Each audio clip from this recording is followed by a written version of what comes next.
ꯑꯩꯈꯣꯏꯒꯤ ꯄꯣꯂꯤꯇꯤꯛꯁ ꯂꯣꯝꯗꯅ ꯍꯩꯗꯤ ꯈꯖꯤꯛꯇꯪ ꯆꯪꯁꯤꯜꯂꯒ ꯍꯥꯏꯅꯤꯡꯉꯤ ꯚꯣꯠꯁꯦ ꯊꯣꯛꯂꯛꯄ ꯈꯨꯗꯤꯡꯒꯤ ꯑꯩꯈꯣꯏ ꯑꯁꯥꯝꯗ ꯑꯣꯏꯒꯦꯔꯥ ꯀꯁꯥꯔꯗ ꯑꯣꯏꯒꯦꯔꯥ ꯃꯅꯤꯄꯨꯔꯗ ꯑꯣꯏꯒꯦꯔꯥ ꯁꯤ ꯃꯌꯥꯝ ꯑꯃ ꯇꯧꯔꯝꯒꯅꯤ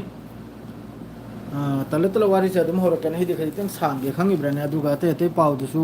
ꯃꯌꯥꯝ ꯅꯥꯔꯞ ꯈꯛꯇꯪ ꯑꯦꯠꯄꯤꯔꯛꯈꯤꯅꯨꯀꯣ ꯄ꯭ꯂꯤꯖ ꯑꯩ ꯋꯥꯔꯤ ꯃꯇꯦꯡ ꯈꯛꯇ ꯁꯥꯒꯗꯧꯕꯦ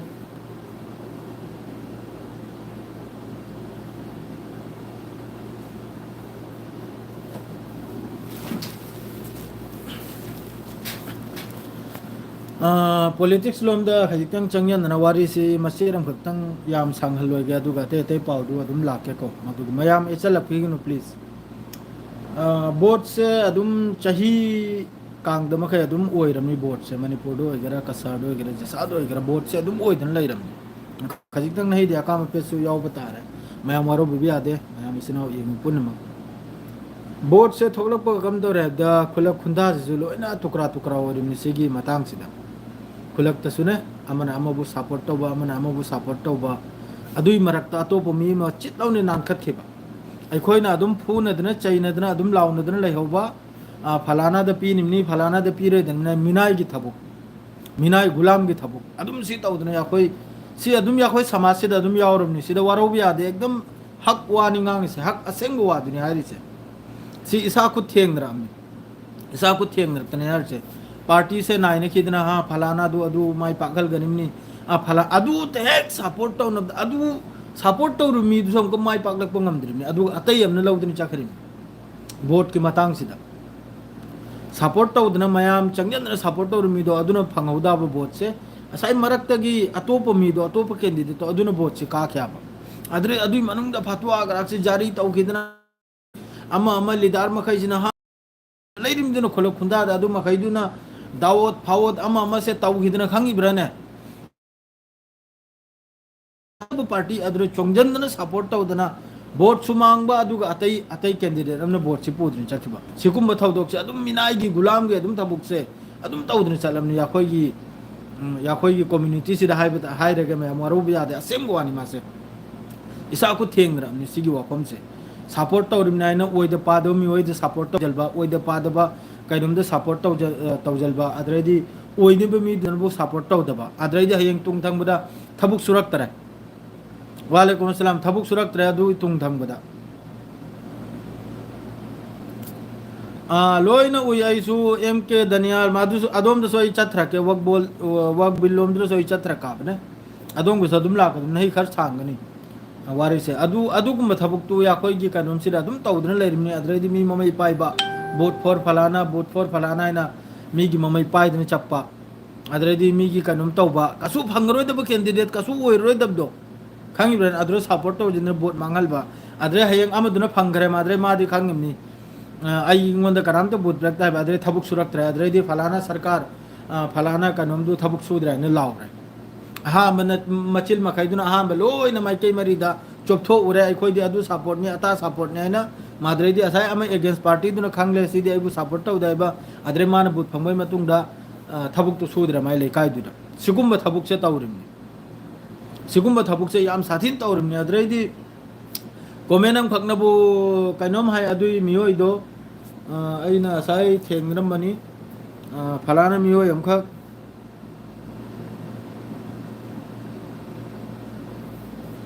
ꯑꯗꯨꯁꯨ ꯍꯧꯖꯤꯛꯀꯤ ꯇꯟꯖꯥꯁꯤꯗ ꯀꯩꯅꯣꯝꯁꯤꯡ ꯍꯥꯏ ꯍꯧꯖꯤꯛꯀꯤ ꯇꯟꯖꯥꯁꯤꯗ ꯃꯥꯁꯨ ꯀꯣꯃꯦꯟ ꯇꯧꯔꯤ ꯀꯔꯤ ꯀꯔꯤꯅꯣ ꯀꯣꯃꯦꯟ ꯃꯥꯗ꯭ꯔꯩꯗꯤ ꯑꯩꯈꯣꯏꯒꯤ ꯅꯠꯇ ꯄꯥꯗꯕ ꯆꯥꯎ ꯑꯗꯩꯗꯤ ꯅꯈꯣꯏ ꯔꯦꯂꯤꯇ ꯇꯧꯗꯅ ꯌꯦꯡꯉꯨ ꯅꯈꯣꯏ ꯐꯨꯔꯅꯤꯕꯅꯤ ꯈꯣꯠꯂꯤꯕꯅꯤ ꯍꯥꯏꯅ ꯍꯧꯖꯤꯛ ꯇꯟꯖꯥ ꯅꯠꯇꯕꯗ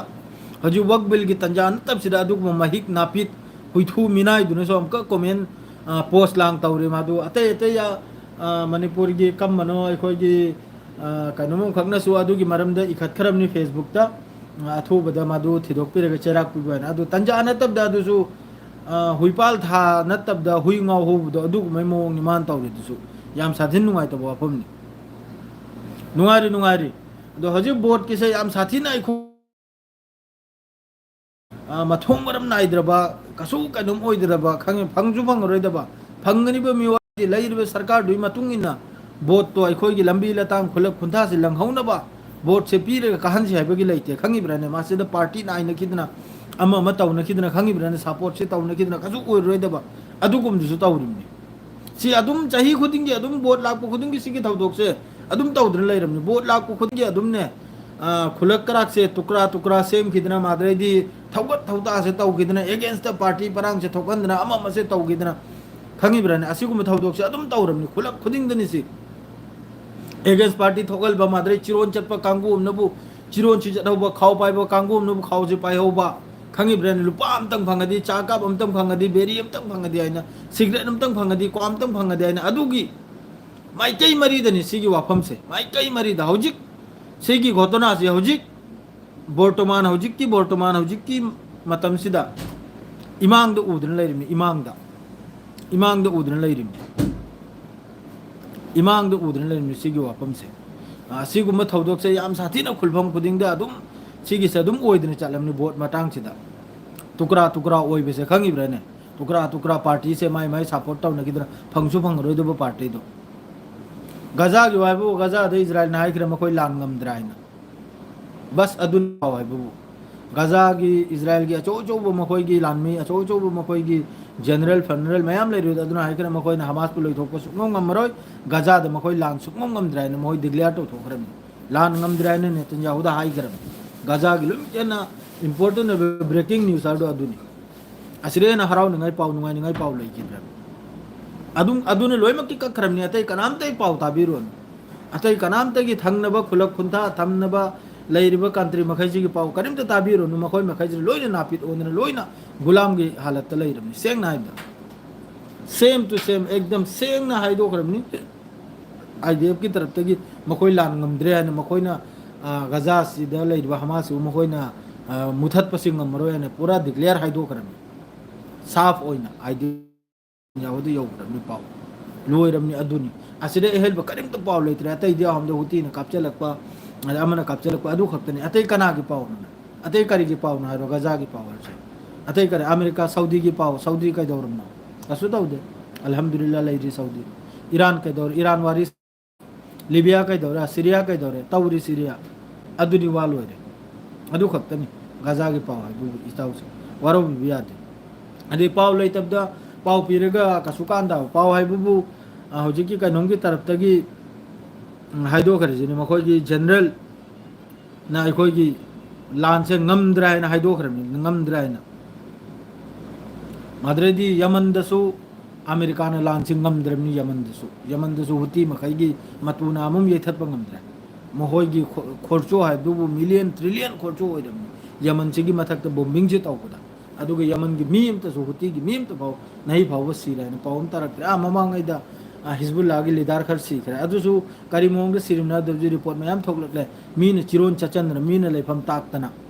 मीन लेफम ताखिबा मखोय मनुंगदगी मियोय खरना लेफम जि ताखिबा लोकेशन जि पीगिबा अदुनो बोम्बिंग तो बुदे सीखि मांगतनी हौजिकी हिजबुल्लाह की लीडर मखै दुसु असेंगबदा अदु हौजिक हाइबु अदुनी गाजा मनुंगदा आईडीएफ ना हाइदो खरे मखोय लान ngमद्रे हाइने मखोय हमास पुलोय थोपो ngमलो सि ममांगै दिसो हाइ मखोय ने हमास पुलोय थोपो सुंग ngमलो हाइ मी 20 मीटर मखादल कुमले कुमेगा मनुंग दलै ग्रिमनो करिम त खंगदे मिसाइल दुरी नुमिचु कापचलिमनी अदु मिसाइल कापचल गिबे मतुंगदा अहमद तारुरेगा अदुक सिरे अता सिरे न हाइरकपदो अदुई पाउदुनी हराव बारदो मखोय ना हाइरे कापचल बु खुदिंगी साइलेंट खोंगी लोइना बंकर मनुंग जंखी इंटरसेप्ट तौखरे लोइन लौ थगरे अदु खक्तनी मखोय मनुंगदा अदुरे हेल्ब करिमत लेते मखोय मनुंगदा अदु इजराइल की पाव से थोकलक ताबे इजराइल लोमदगी पाव से कयाम सिरिमनो कयाम हिंगलिमनो अदुई पाव सुथक थोकलक ताब अदुरे दे वेस्ट बैंक दे याम साथीना मखोय ग्राउंड पर्सन तौरदे याम साथीना मी से फादन पुरिया याम साथीना मियोय मखै से फादन पुरिया वेस्ट बैंक दगी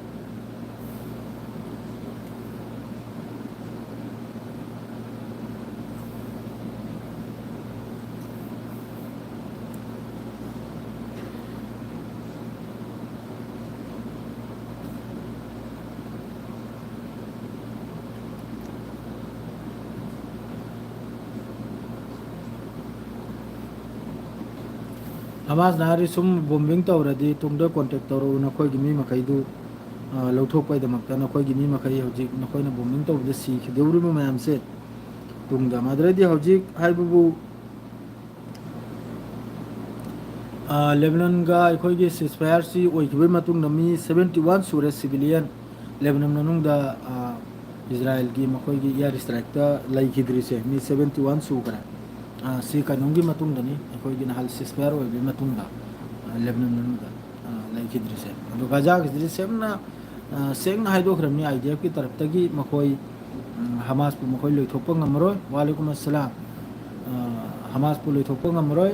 हमास की अगेंस्ट मखोई लान से ngमद्राय कराय ngमगदर मीन लेबा मनुंग चंगन लोतन लेग्रगा मान मथकते अदुम बोमिंग तरक मादुई मथकता मखोई की लान मिसु याम साथिनु वार हाइबो याम साथिनु वाबो सिसु मखोई की आईडीएफ की तरफ तगी डिक्लेयर ने को अदुनी नहीं की पाइबो अदु बोट सिगी मतंगदा